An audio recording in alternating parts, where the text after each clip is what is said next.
சமூக வலைதளங்களில் வைரலாக உலாவரும் நட்சத்திர வீராங்கனை ஜெமீபா கிறிஸ்துவை உயர்த்தி பாடும் அழகான பாடல். ஆஸ்திரேலியாவுக்கு எதிரான 2025 மகளிர் உலகக்கோப்பை அரையிறுதி போட்டியானது நேற்று முன்தினம் நவி மும்பையில் நடைபெற்றது. இப்போட்டியில் தனது முதல் உலகக்கோப்பை சதத்தால் அணியை வெற்றிக்கு அழைத்து சென்றிருக்கிறார் ஜெமீமா. இறுதி வரை ஆட்டமிழக்காமல் 127 ரன்கள் குவித்து இந்தியாவின் வரலாற்று வெற்றிக்கு வித்திட்டார். நட்சத்திர வீராங்கனை ஜெமீபாவை தான் தற்போது இந்தியாவை உற்று நோக்கி வருகிறது.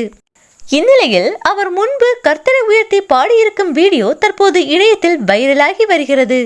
அந்த வீடியோவில் அவர் ஹிந்தி மொழியில் மிக அருமையான குரலில் கிறிஸ்துவை உயர்த்தி அழகாக பாடியிருக்கிறார். நேற்றைய ஆட்டத்தில் இந்தியாவிற்கு வரலாற்று வெற்றியை தேடி தந்த பின் என் வெற்றிக்கு காரணம் இயேசு கிறிஸ்துதான். அவரே என்னை வழிநடத்துகிறார். அவர் இல்லாமல் எதுவும் நடந்திருக்காது என இயேசு கிறிஸ்துவை உயர்த்தி உலகத்திற்கு முன் மிக தைரியமாக கூறியிருந்தது குறிப்பிடத்தக்கது.